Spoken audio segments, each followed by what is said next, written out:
நாம் இன்று மீனாட்சி அம்மனின் வரலாற்றை பற்றி பார்க்க போகின்றோம். பழைய காலத்தில் புனிதமான மதுரை நகரில் மலையவஜா பாண்டியன் என்ற பாண்டிய மன்னன் ஆட்சி செய்தார். அவரும் அவரது மகாராணியும் ஒரு குழந்தைக்காக இறைவனை பிரார்த்தித்தனர். ஒரு புனித யாகத்தின் போது ஒரு அதிசயம் நிகழ்ந்தது. அந்த யாக குண்டத்திலிருந்து 3 மார்புகளுடன் ஒரு பெண் குழந்தை தோன்றினாள்.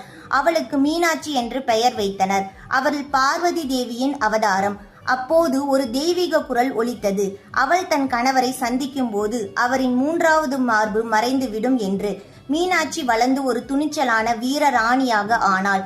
கலை, போர்த்திறன், ஆட்சித்திறன் அனைத்திலும் தேர்ச்சி பெற்றாள். பல ராஜ்யங்களை வெற்றி கொண்டாள். மதுரை நீதி மற்றும் தர்மத்துடன் ஆட்சி செய்தாள்.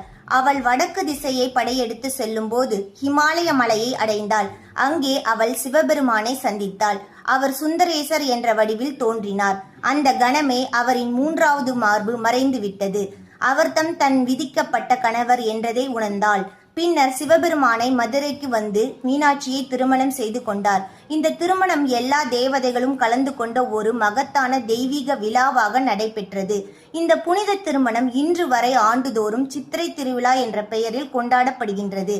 திருமணத்திற்கு பிறகு சிவபெருமான் மதுரை சுந்தரேஸ்வரராக ஆட்சி செய்தார். மீனாட்சி இன்று வரை மதுரையின் உண்மையான அரசியாக கருதப்படுகிறார். இந்த கதை தெய்வீக சக்தி, அன்பு மற்றும் விதி மகத்துவத்தை எடுத்து காட்டுகிறது. இது போன்ற புராண வரலாற்றை பற்றி அறிவதற்கு சாய் அர்ஜுன் யூடியூப் சேனலை சப்ஸ்கிரைப் செய்யுங்கள்.